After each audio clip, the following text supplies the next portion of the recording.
Coming up on this edition of the Die Hard Den podcast, Seany J and I are back in business, and we get you caught up on Lions training camp, what we've been doing since we've been away, and we play another game of Hell Yeah or Hell Naw. All this and more coming up right now on the Die Hard Den podcast. Watch out. Here comes that roar.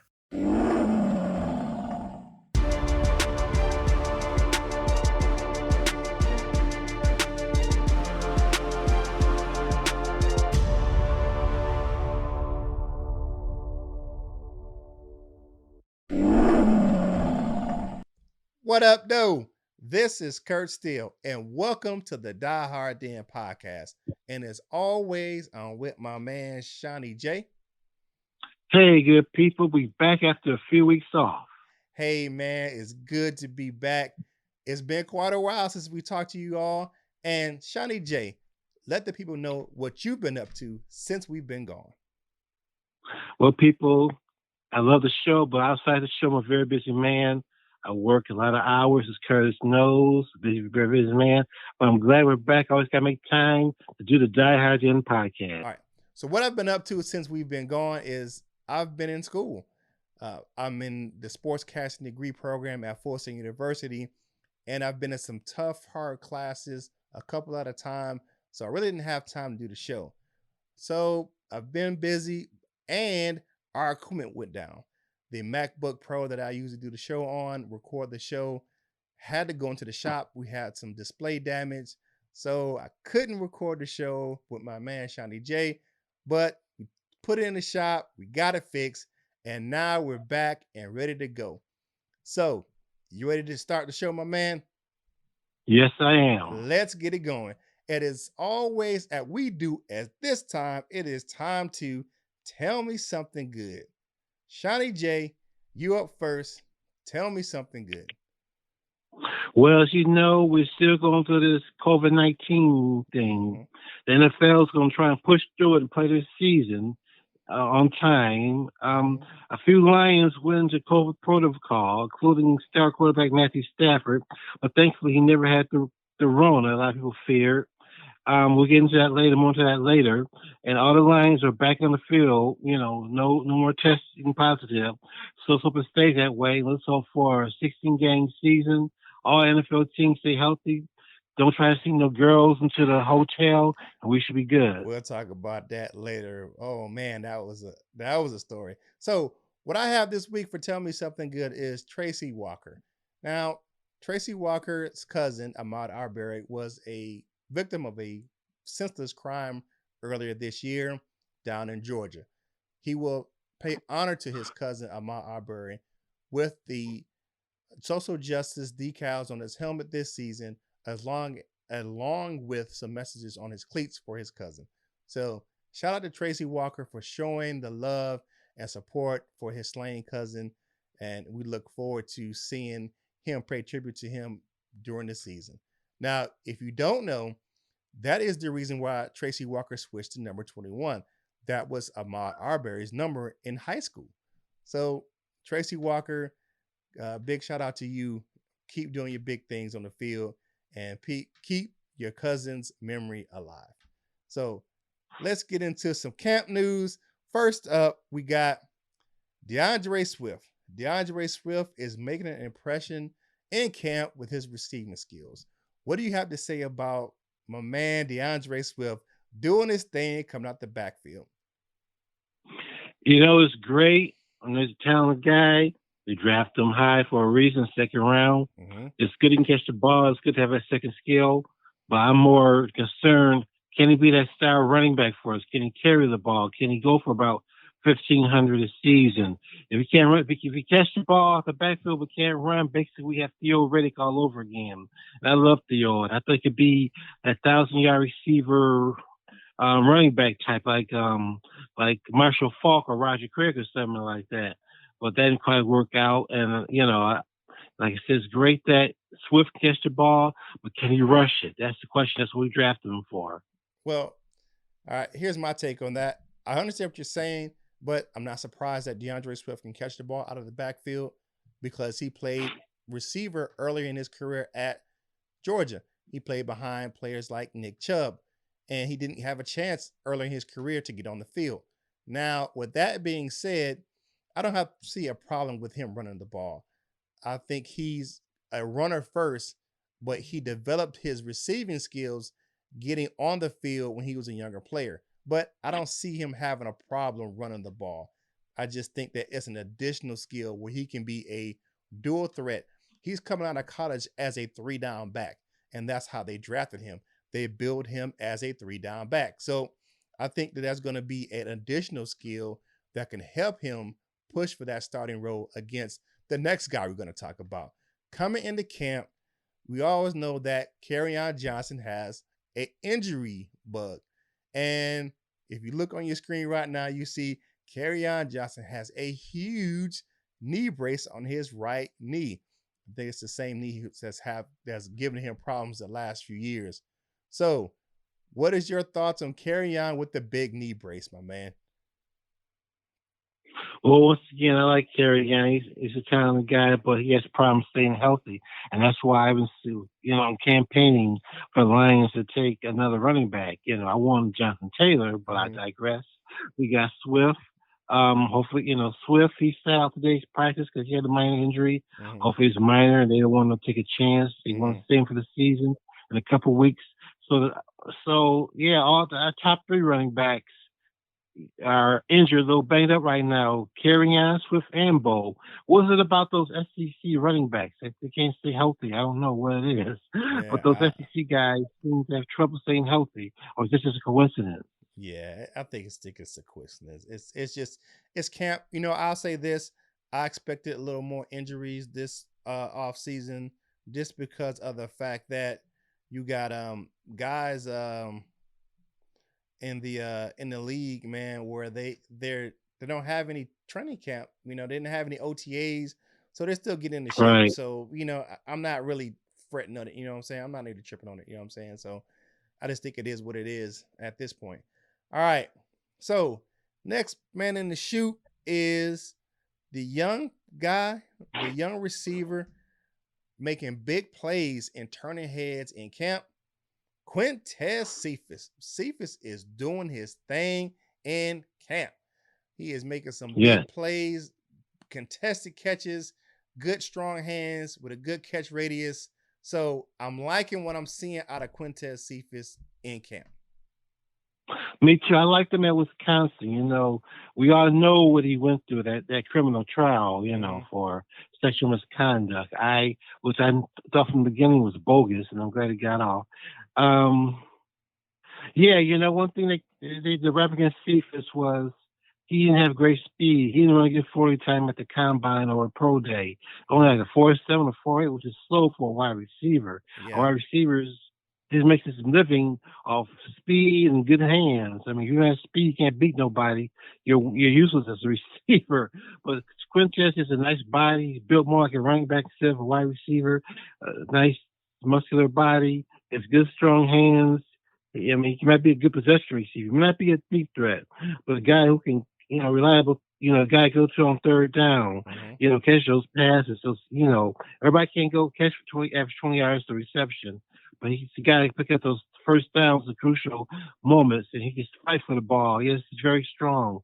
So I was surprised we drafted him, but I was pleasantly surprised. I'm glad we have him, and I'm rooting for him as well as my other. I got to go with Bo, those two Badgers. There you go with that bow guy. All right, but um, I like Quintez Cephas. I think a lot of people are comparing him to a young Anquan Bolden. He got that same big body type. He can wrestle the ball away from a defender. So I see big things happening for my man Quintez Cephas. So keep balling, young fella, and hopefully we see some big things for you in the future here in the D. So next up is Big V. Now, Big V is settling in at right tackle, and he's got some good praise from the new offensive line coach, Hank Fraley. So, Big V at right tackle. What do you think at Big V coming into the season? We need him. He was the very first free agent we signed this past off season. A lot of people think thought that the Lions overpaid for him. Mm-hmm. They thought he was something more than a glorified backup. But Quinn and Patricia saw something. He has good size. They say his run pass blocking is weak, but he's a mauler. He's the guy in the ring, and that's why he's a right tackle. Mm-hmm. They want to run the ball, like Wisconsin Badger style. So I think he'd be just fine. I love his size. I love my big offensive lineman. I Yeah. love pounding the ball. So put Big B next to Big V and on the right side, and we'll have a powerful offensive line. Okay. All right. So speaking of the right side of the offensive line in the position you just said, the young fella is in camp holding it down. Jonah Jackson has been splitting a lot of the first team reps at right guard with Kenny Wiggins, but he's primarily been in the first team for the majority of the camp with the first team at right guard.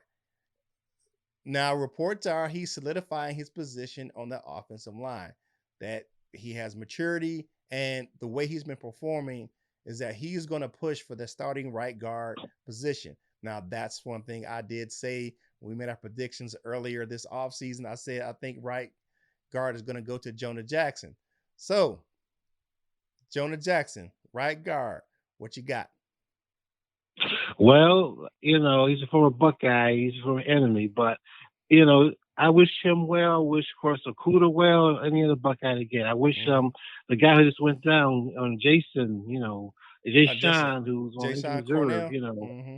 Yes, who got injuries, ruptures Achilles. I reported that in the group.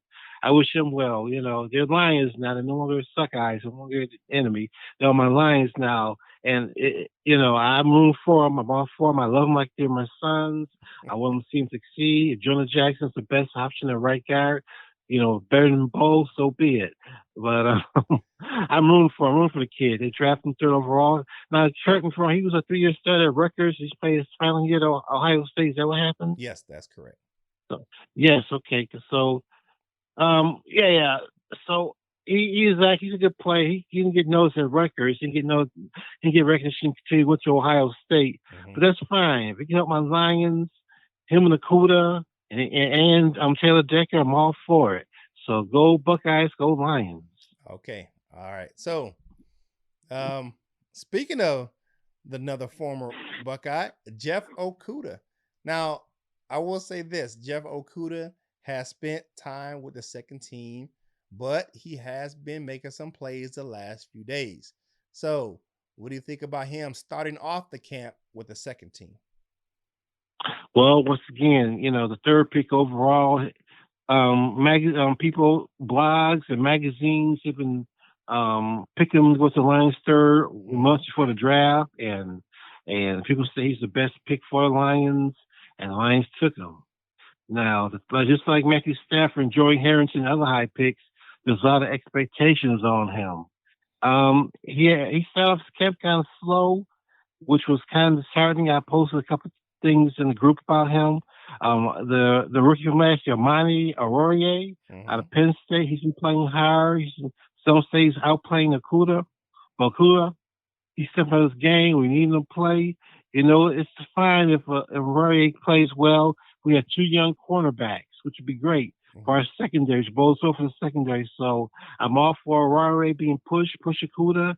They will have two good corners in the future. Maybe this year, you might be best true font if Rory is really that good and the Kuda lives up to his billing. Yeah. Now I will say this: he's a rookie, no spring. He didn't have any, spring workout. Now they say the last few days he's been getting a lot better, and he is the only in a cornerback to have an interception against Matthew Stafford in camp. He had one today. Now Stafford says, quote, didn't count. It was a free play, but he still picked off Matthew Stafford. And he's the only one to do so, and he's a rookie. Now, today he was with the first team primarily because of Desmond Trufant sat out. So I think he's making strides. I know Tim Twinneman said this morning on Lions Camp Live on their YouTube channel that he's made some strides. He was getting some first team reps yesterday, made some big plays, and that it's just knocking some rust off. So And one thing I did read is that some of the Lions veteran receivers like Marvin Jones and Kenny Galladay were skipping the line in one-on-one drills to match up against the young fella to show him what he will be up against on plays during the season. So on Sundays during the season. So they wanted to show him how they would be matched up with some primetime receivers. So they wanted him to um, have that experience in camp so he can knows what it feels like to go against big time receivers. That's a good strategy. Yes, put your best against a cooler because when he plays the Bears and the Vikings and the Packers, they're going after him. They're not going to have any sympathy for him. They're going to attack him. So, oh, here's a rookie. Let's try and beat this rookie. Mm-hmm. So that's a good strategy. Give him baptism on the fire. Mm-hmm. Yes, sucks that nobody had a off season really because of the COVID. No one had any OTAs or mini camps, no preseason games. Get ready. So ready or not, here it is, rookie. Welcome to the NFL. Right. And the interception came against Marvin Jones, who Marvin Jones, I mean, I really want to talk about him, but just real quick, he's coming into camp looking excellent. He's in great shape. If you looked at some of his Instagram feeds and some of the stuff he had on Lions.com, where he really dedicated to getting his body into shape this offseason. He had a sand pit built on his home property out there in California. He can run in the sand, toughen those legs up. He came into camp looking ready to go. So I think Marvin Jones is going to have a big season. So he's 30 now. He's getting older. He knows he has to. Yeah. He wants that new contract. He has to really come bring it. Yeah, he's got to bring it. So I think he's going to have a big year opposite of the big man Kenny Galladay. So next person in the shoot, Matthew Stafford. Stafford is gonna Stafford. If you looked at any of the limited amount of film that the Lions are putting out from camp, Stafford looks like himself. He's out there whipping the ball around. He's in control of the offense. Stafford's looking like himself, with the even minus the COVID scare, and he's fully healed and ready to go. So, what do you think about my man Stafford doing his thing in camp? Welcome back to franchise quarterback. Yeah. I can't believe Lions fans want to trade him. Bill Belichick would love to get him this offseason. I bet you some of the other teams would love to have him. It's a whole bunch of teams that would love to have Matthew Stafford. if Stafford went to the Patriots, they wouldn't miss Tom Brady at all. I mean, they used to be Super Bowl contenders. And Lions fans don't know, they can't appreciate what they had till it's gone. It's like, you see all these former Lions, like a good example is the former linebacker who went to New England, you talking about he's down there. Van Noy. Van Noy. He's down there. He's down in Miami now playing for the but we went Flores. exactly, he left New England. But when he went to the Patriots, started balling, won 2 Super Bowl rings, Lions fans will lament, oh man, they always do that after a guy goes away and has success somewhere else. And believe me, if Stafford went to the Patriots or the Cowboys or somebody like that, he won a Super Bowl ring for sure this year. I want to see him get that Super Bowl ring here in Detroit. And Stafford, he played his heart out. He played hurt. He played through a lot of injuries. He didn't miss a game in almost 10 years until last season. So I can't believe the disrespect that Lions fans have for Stafford. Another thing, remember I said this before, a graphic when the Lions paid the Packers a few years ago, back in the early 2000s before Stafford came. In the last 25 years, the Packers only had 2 quarterbacks, Brett Favre and Aaron Rodgers for the most part. And the same amount of times, the Lions had about 25 quarterbacks or something like that. Yeah. So he finally solidified the quarterback. So I don't get Lions fans. They're never satisfied. They don't know a good thing that slap them in the face. Hey, sometimes it is. Like I say, what Michelle Obama says, sometimes it is what it is. All right. So last update in the camp, Darrell Bevell is in command of this offense. He is out there teaching those guys. There's a YouTube clip of him out there running around in camp. I think that the offense is going to be better this second season under Bevell. He's going to have Stafford for the full season. So Bevell, camp, What you got? Yeah, I like Gerald.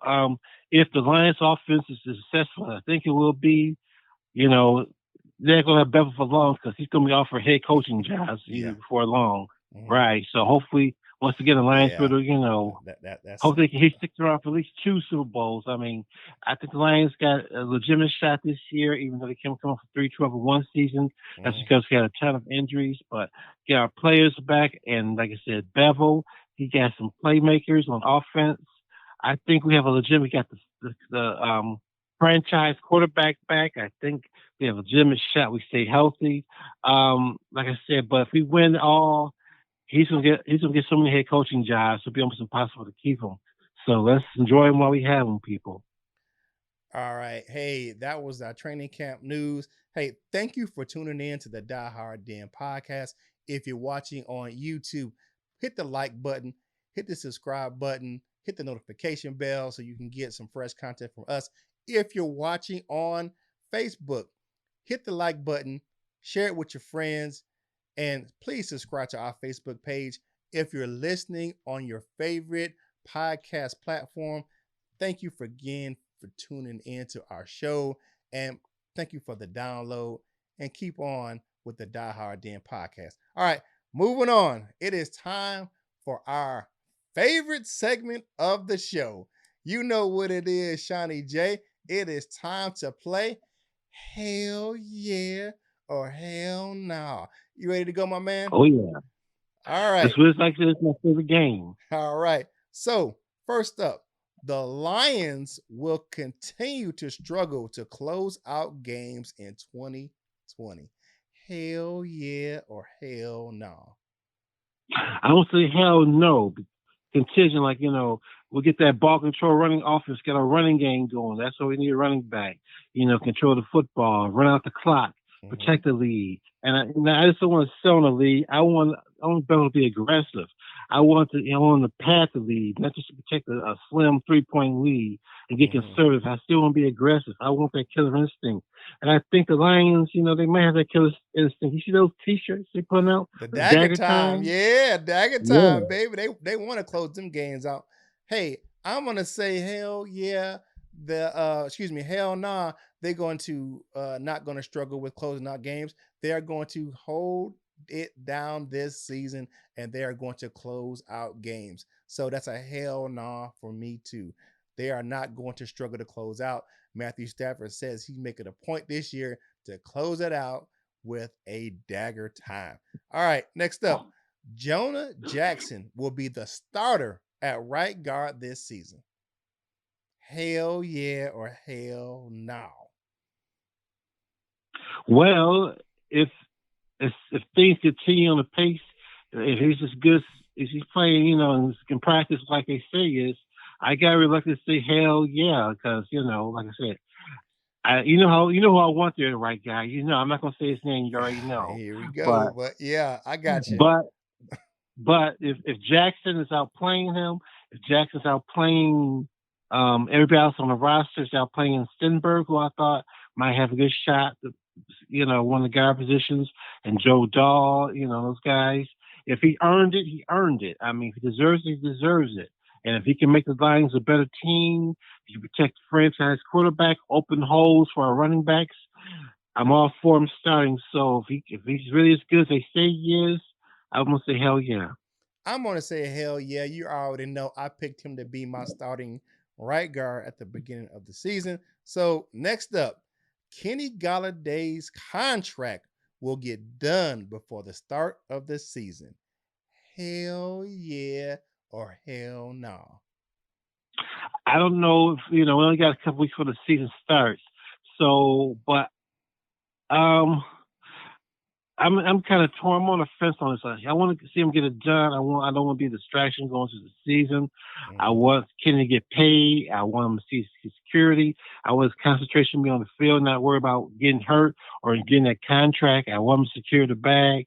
So if Quinn is smart, I'm gonna say hell yeah, you better sign him, Quinn. You're brought here to build a winner, not let good players get away. You take care of your players. That's what you was brought here for.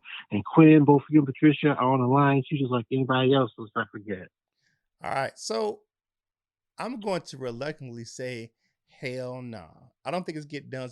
I don't think it gets done before the start of the season, but I think it gets done during the season. I know that Lions That's why I said I'm on the fence. usually doesn't do deals during the season, but I think it gets done before his contract is up. So I think he gets an extension this year. Shout out to my man JMO 313 JMO of the DSA. Uh, and I'll say his famous phrase, pay Galladay. That's what he says over there at the DSA. So big shout out to our friends over at the DSA. All right. Next up, the Lions defense will rank in the bottom of the league versus the run again in 2020. Hell yeah or hell no. I'm gonna say hell no because we got pretty good run stuffers, and Danny Shelton and the guy we got from Chicago. I like Sean Nick Hand. Williams. You stay healthy. Nick Williams, right? Yeah. And the Sean Hand. We brought some linebackers in. Tyve's a good run stuffer. So no, well once again we gotta stay healthy and produce. And everybody does their job and say hell no, we're going in the top 10, not the bottom 10 run stuffing. Hmm. I'm going to say hell yeah, unless they make a significant move to get another good defensive tackle into the fold. I'm just not really sold on the defensive tackles right now. I know Shelton's good, but he was a rotational player at New England. I know he was drafted high out of college out there in Denver, but has he really been a sustainable starter at defensive tackle? Eh, I'm still not sold, so I'm gonna say hell no on that one. All right. The Snack Harrison. I'm sorry, just digress a little bit. The Snack Harrison sign of anybody? I don't think, not that I know of. He's still out there on the free agent tracker. All right. So next up, now that he's completely healed or completely healthy, Trey Flowers will lead the NFC North in sacks. Hell yeah or hell no. Well, I'm gonna be realistic. I'm gonna say hell no, but he's still gonna have a good season. He's gonna get at least 10, 11. But it's a possibility because you said NFC North, not the conference, just the conference, the Just the division. division, Yep, just the division. right? And what's his name is gone from Minnesota. He's signed with Dallas. Everson Everson Griffin. Griffin, yeah. Mm-hmm. So it's a good possibility. I'm on the fence. I would like to say hell yeah, but I don't want to say like a homer, too much of a homer. Got to be fair and realistic. I'm going to say hell no, but he will still have a good season. At least 10, 11 sacks. I'm gonna say hell no as well. Looking at the Bears and the Packers, look at those Smith brothers up there. Well, they're not really brothers, but up there in Green Bay, and then Khalil Mack down there in Chicago. Yeah, I'm gonna say hell no as well. All right, the Lions still need to sign a defensive tackle. Hell yeah or hell no. Well, the way they're acting, the answer is hell yeah, because I just posted in the group, they brought in 5 more defensive tackles to work out the day. They're not satisfied with they had, they have already. They're still looking for defensive tackles. There's no big names. They're bringing in a lot of guys they never heard of. The only big name tackle out there, I guess, is Snacks, and they just got him. I don't think he wants to come back to Detroit. So hell yeah, because they're still looking. They admit that we at least some depth. But I think you should go with what you have. I like the Shanahan tackle. I like Penasini, the rookie they drafted. Go with what you have. Because can you find anything better on the streets at this point? Yeah, because looking at the guys that really can play defensive tackle, you got Williams, Shelton, Strong, Pacini, Deshaun Hand, and Sapocola are our guys. You got a couple of guys that can play both defensive end and defensive tackle in that group. Pacini and Hand, they can go play inside and outside. Um, I'm still not really satisfied, so I'm gonna say hell yeah as well. All right, next up, no one from the Lions will make an all-pro team this season? Hell yeah or hell no? That's first team or second team all-pro. No one will make it Hell far. no, because already we got the best center game, in Ragnar, so he's going to definitely at least make first or second. He's probably first team as a starting center in the Pro Bowl, and we got some other guys like Stafford. He's going to come back player. He's going to be I think it's going to be a Pro Bowl, first team, second team quarterback. And don't forget about the receivers, Galladay and Darvin Marvin. Plus, we got some good guys on defense. So we're gonna have a share of Pro Bowlers, some first team, second team, NFL guys. So there you have it. You think so? You think so? Yeah, I'm going to say hell yeah. No one from the Lions will make the All Pro team this year. This really. the Lions just don't get the respect, and I'm not saying that no one's worthy. And don't get me wrong, and I'm not saying that if Frank Ragnar has a wonderful season like he's supposed to, and he's coming in very confident. I know there's some articles floating around about him and his confidence coming into his third year. And Hank Fraley, I listened to him this morning, spoke very highly of Frank Ragnow, and he was one of the top centers ranked on PFF. Uh, but I just think the Lions don't get the national respect that the team. I won't say they should get, but they just don't get the national recognition because they don't win. So I will Well, think start if winning some games, you will get that respect. yep. Start winning. So start winning. So I'm gonna say hell yeah. No one from the Lions makes the All Pro team this year. All right, last one. The Lions can make a deep playoff run with their current roster. Hell yeah or hell no. Hell yeah, always the Super Bowl, baby. The man is back, come back play of the year. He's gonna have a running game, a strong offensive line to protect them, a running game to protect them. Now, I was up to the defense to do their job, hold it down. And I'll say yes, hell yes, we have the roster. A deep playoff run. Deep playoff run is to me is NFC Championship game or Super Super Bowl. Bowl. I'm gonna say hell no. And the reason being is that I'm still not sold on the defensive line. I'm not sold on the rotation and the depth of the offensive, the defensive line. The offense, I think we can handle it. I think we got some decent depth on the offense, but on the defensive side of the ball, I'm still a little leery. So I'm going to say hell no. All right, that's it for hell yeah or hell no this week.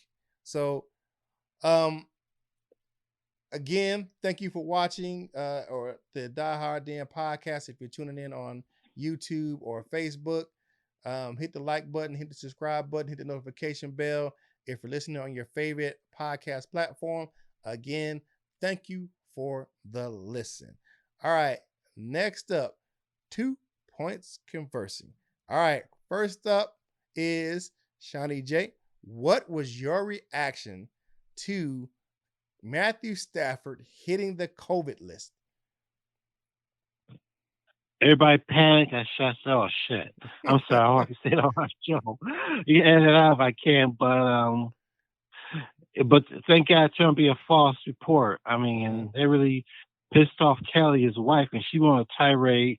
Excuse me. She was saying that people were treating their kids unfairly. They didn't want to be around kids. They didn't want to be in the same room or go to the grocery store or school or couldn't go to play for the kids because, it caused the staffers some pain and some suffering, some embarrassment. And she wasn't taking it lightly. Kelly's a firecracker. We know who runs the pants in that household. But that's why we got to keep her happy and healthy so Stafford can play. Come on, play.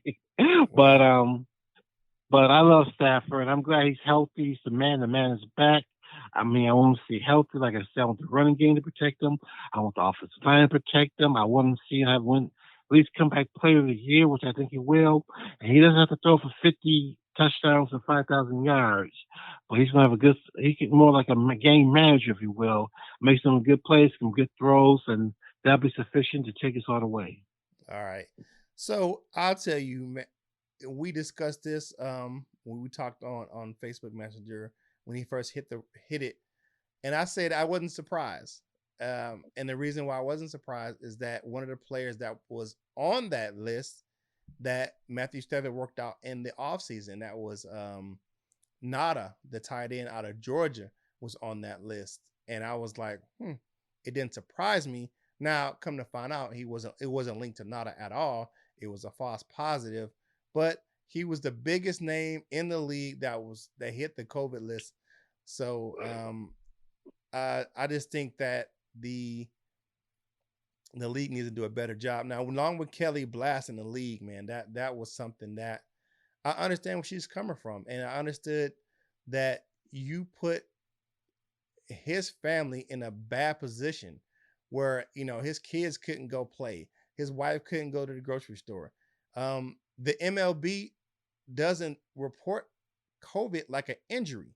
They'll say we've had 3 players test positive, or 4 players test positive, or 2 players test positive, and a staff member, but you don't see the names come out. And I think that's one thing that the NFL kind of got wrong. You know what I'm saying? Like, okay, if you got a player, you can't list it as an injury like you do a swollen ankle, because it's not the same. You're looking at something that's infectious, and then you run into, especially with a false positive like the Stafford's situation, and you can cause turmoil for not only that player but that player's family. Exactly, embarrassment and turmoil and scrutiny. It's like they have the plague or the bubonic plague or something. So yeah, but I'm glad he doesn't have him. I want to see him stay healthy. I want to see everybody stay healthy, this season. Not even non-Lion players. So Yeah. let's beat this COVID. All right. So next up, we got Kelly Stafford. Now I'm going to read this uh, on the show. I'm going to read it straight off her Instagram page, which is on the graphic on the screen. It says, when Colin Kaepernick knelt during the national anthem, I had strong feelings about it, even when he kept saying it had nothing to do with the flag or the military. I didn't listen. I kept not listening to him or anyone else and let the political rhetoric persuade me that him kneeling was disrespectful to our military. Over the past several months, I have opened my ears, my mind, and my heart, and it has opened my eyes to see how wrong I was. And for that, I am sorry. Hmm. That's now I will say this. Is it behind the times? Kind of similar to that Drew Brees type deal. I won't say it's exactly the same because she didn't come out and just said out. She wasn't outwardly saying it, so this was something that she believed, but she didn't make a public statement about it like Drew Brees. However, And plus, she's not on the team. She's a player's yes, wife. she's a player's wife. But I think it was a big of her to admit that she was wrong. Because some people can get into a mindset and be closed minded and not really listen to what's really going on. They can just close their mind and their hearts off because they feel a certain way, or they've been led to feel a certain way. So I will say that's um, a big pill for her to swallow publicly. You know what I'm saying? Because she didn't have to say that. Mm-hmm. So I would say that's a I give her a kudos for coming out and say that she was wrong. Now that comes on the uh, really, I won't say it's the heels of her and Matthew starting a social justice initiative at University of Georgia. Now, their first uh, donation was $350,000, but it is now up to $1.5 million for social justice issues and initiative at UGA. So now I will say that normally that would be part of Tell Me Something Good, but I had to include that first part for context for myself and for the listeners. Mm-hmm. You know what I'm saying? So, you know, it had to be an awakening for her to even really, her and her husband, to pledge that money she had to come off for that stance. You know what I'm saying? Yes. So, And plus, we don't. She's not the only. I'm sure she's not the only player's wife or girlfriend with that same sentiment, anti-Kaepernick sentiment. I thought that way. She's not the only one. She's the only one who admits it, but she's not the only one. yeah. So, I do like the fact that she had the candor to come out and say, hey, this is what I was looking at, and she had the enough fortitude to apologize. All right. Next one up, next subject up is are you surprised more players didn't opt out of the season? No, I'm not. Like I said, I have respect, for those people, the guys who did opt out. That's their right. You don't have to play. You want to play. If you want to retire early or sit out of the season, you're worried about health concerns. That's your business. I respect that's your choice. If can't force you to play. But I think a lot of guys they love they like they love the game of football. They miss the game of football. They don't want to miss out on their livelihood and something they enjoy doing. Because if you sit out, you take a year out of your career. I mean, it's short as it is. So I think a lot of these guys love the game. They want to give it a go, at least give it a try. They were kicking themselves. They didn't at least try. That's why I'm so disappointed in the Big Ten, SEC, and other conferences give it a shot, give it a go, see what's going to happen. Well, But maybe we'll talk about that. But yeah, but I'll say this about the college game before we move on. All right, here's my deal with the University of Michigan. And I mean, this is the Big Ten conference. The Big Ten conference, and a couple of presidents in the Big Ten conference are medical doctors, right? I think you know what's going on with the country, and I think that they're gonna be end up being on the right side of history. I understand people want sports. I'm a person who's going into the sports industry, so of course I want sports. However, I have to look at it like this, and this is how I look at it as a parent and as an individual who look at the college athletes. College athletes are amateurs, right? In the NFL and in Major League Baseball and NBA, those are paid professional athletes, and the situation with them is different. I live in North Carolina, right? What did North Carolina do? Chapel Hill just shut down. They had students on campus for a week and shut down. That is the underlying issue with college athletics. You cannot treat college athletes different than regular students. If you do not have regular students on campus taking classes and you cannot have fans in the stands, you cannot have college athletes playing on the football field. It just doesn't make sense to me. There aren't paid athletes to come into. You can't treat them like the same as professional athletes. If you're going to pay them to be on campus and to have that liability of catching COVID or spreading that COVID, okay, fine.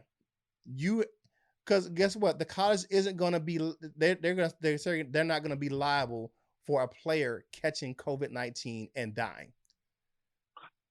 Right. But can I say first, yes, but you know what? A lot of ADs and presidents say they lost a lot of money when they canceled the NCAA tournament. If they lose football, they're gonna lose like Barry Alvarez, the Wisconsin coaches. One guy said that Wisconsin will lose $100 million alone if there's no football season. So in a way, they are like professional sports. But I mean, the guys.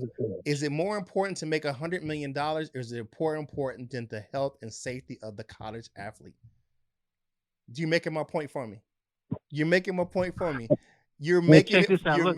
You're making it for me. The Big Ten. You hear about this though, like a lot of the players, parents in the Big Ten today, they were out on protest in front of the Big Ten headquarters. And what's hypocritical about the commissioner, Kevin Warren, he canceled the season, but yes, son's gonna be able to play down in Mississippi State. You know what? I'm gonna tell you right now. What's gonna happen is that those colleges are gonna try to have a season. I'm telling you right now, all those college football is not gonna play a season. It won't be. You may get one. If you get a week or two, You may get that. But I'm telling you right now, if you look at how COVID works, it you have all these clusters at these schools. You had 80 something kids, and you had a whole bunch of players at Oklahoma State out there in the Big 12 who said they're going to play. I'm telling you right now, I'm looking at the science. I'm looking how this thing works. The and and these conferences that are talking about playing are in the South, where we're having the biggest outbreak of COVID right now. North Carolina, Georgia, Florida, Texas, Louisiana, Mississippi, all of those states right now are hotspots for COVID. And guess what's coming around the corner in the fall? Cold and flu season. I'm telling you, it's not going to work until they can get this thing under control. I can see if they had a vaccine, or even if people were out here doing the right thing, wearing a mask in public, but you can't bubble college athletes like you can pro athletes. It's just not the same, because then you're going to have college students protesting because you're giving the college athletes more than that you give a regular student. How are you going to have them on campus? Okay, even they're on campus taking classes online, but you send the other students home because of because of COVID. That doesn't make sense to me, right? That's not fair. You cannot treat college athletes like you can pro athletes. You're not paying them. You're not liable. Look at the liability cost. So look at okay, I'll tell you like this. If a parent says, okay, my son can go play football, right? There's a quarterback down there at Georgia State who just opted out of the season. You know why? Had a heart condition from COVID. If he'd have died during the season or something happened to him while he was playing football, his parents would sue the university, because guess what? They'll be liable for him for something that happened to him on the football field, or something that happened to him during practice that he caught COVID, or something that happened to him while he was playing, and they sued the university. How many universities would get sued if a player got sick from COVID and had a terminal illness from the virus, or had long-term effects that they couldn't play football again? Well, what's the thing? I guess the players for this special circumstance had signed waivers, and relinquishing a university liability. I'm trying to tell you, that waiver would be. I'm telling you, if that waiver will not work. I'm telling you, because there's too much liability at stake. You're talking about big time. Say somebody like what's his name, Lawrence at Clemson, right? The one guy that was leading the charge for the we want to play, right? Say he goes down, Trevor Lawrence goes down with COVID, right? He can't play football ever again, right? Something happens to him when he has this condition, like the Georgia State quarterback, which was a side effect of the COVID. He can never play football again in his life. You know how many millions of dollars that the school will be liable to for him if that happens? His parents would sue the crap out of Clemson. I'm trying to tell you, it's different. It's different for, I've been preaching this, it's different for college athletes, because of the fact that you have circumstances that's beyond the control of, or whatever pro team has. They have different circumstances. You cannot control all the students on the college campus. Colleges have been shutting down. Notre Dame shut down. Come on. This is the type of stuff that I understand. I love sports with all my heart, and I want to see my Wolverines play on Saturday like any other football fan. But you know what? I'd rather have my Wolverines healthy and play on Saturdays in the spring and play 2 seasons next calendar year than play this season and have one player go down with COVID. That's my stance. That's my stance. But hey, you got your stance, man. You say that it's good for them to play. Make your case. Make your case for it. The players themselves, the majority, they want to play. The parents are protesting. These Big Ten are they were protesting. I think that Jim Harbaugh head coach of Michigan says it can work if they follow protocols in college. I mean, because King Harbaugh wants to play, he thinks it can work. Other coaches think it can work. Not all of them, but others. There are some parents that got concerns. There are players who have concern, but the vast majority they want to play. And yes, I want this. I love this time of year. I look forward to my Lions and Wolverines every year. I love, how much I love them. I want Yeah. to see them safe. I will, but I agree. This is unknown. I guess you can't control college players like you can NFL or NBA and play them in a bubble like Walt Disney World. It's disappointing, but will it be any better in the spring or next fall 2021? I hope so. That's all I can say. I mean, I hope so too. You know what?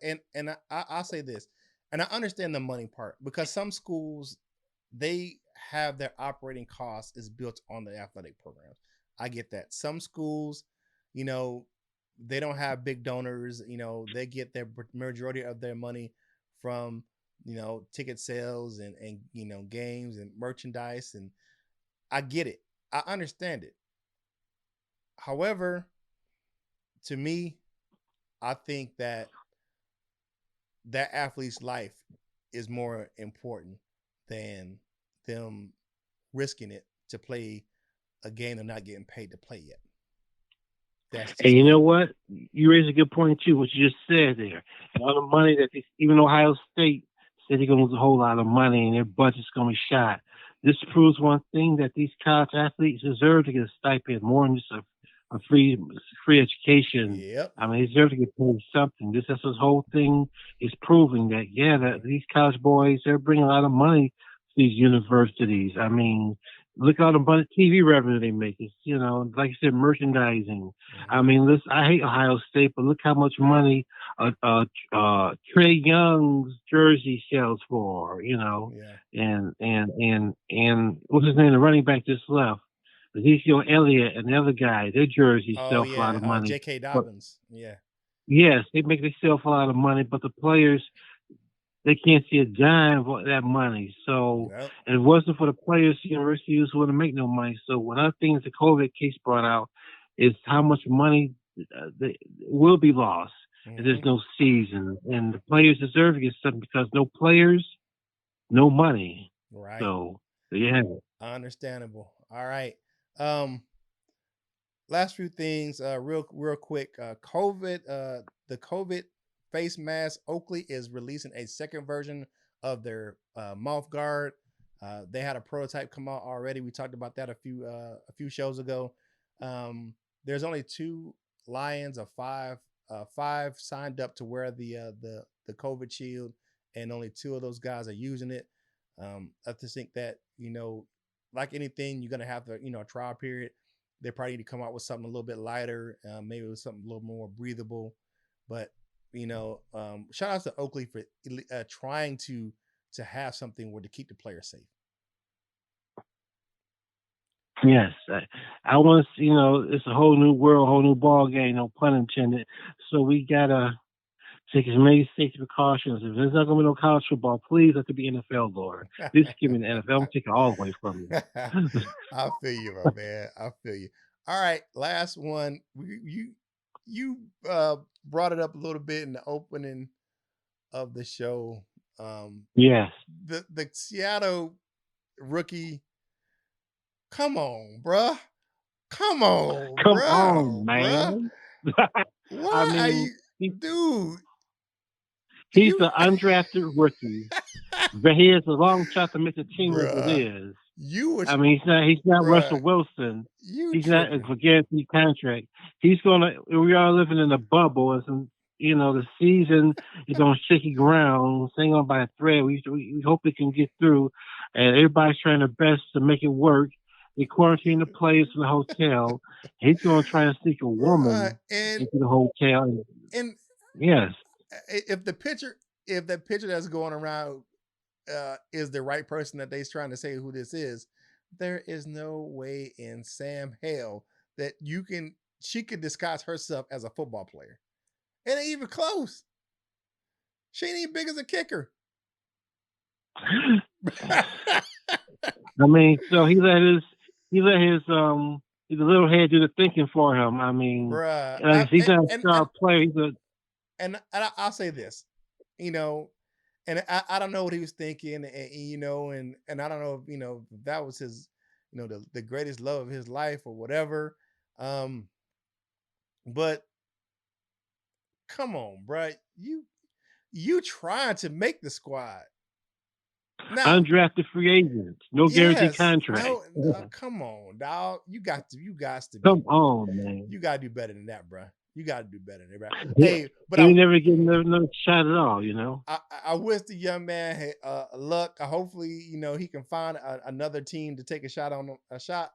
Uh, uh, who we're signing him, but it's going to be hard just because of the fact that NFL wants players who can think and have critical good judgment skills. Sometimes the players that fall through the crack. Of course, you got plenty of knuckleheads in the NFL, but you can't try to come into the league that way, especially undrafted, because you're still trying to prove yourself. So he might catch on Yeah. somewhere, maybe CFL or something like that. If they play a season, maybe he can catch on up there and make a team.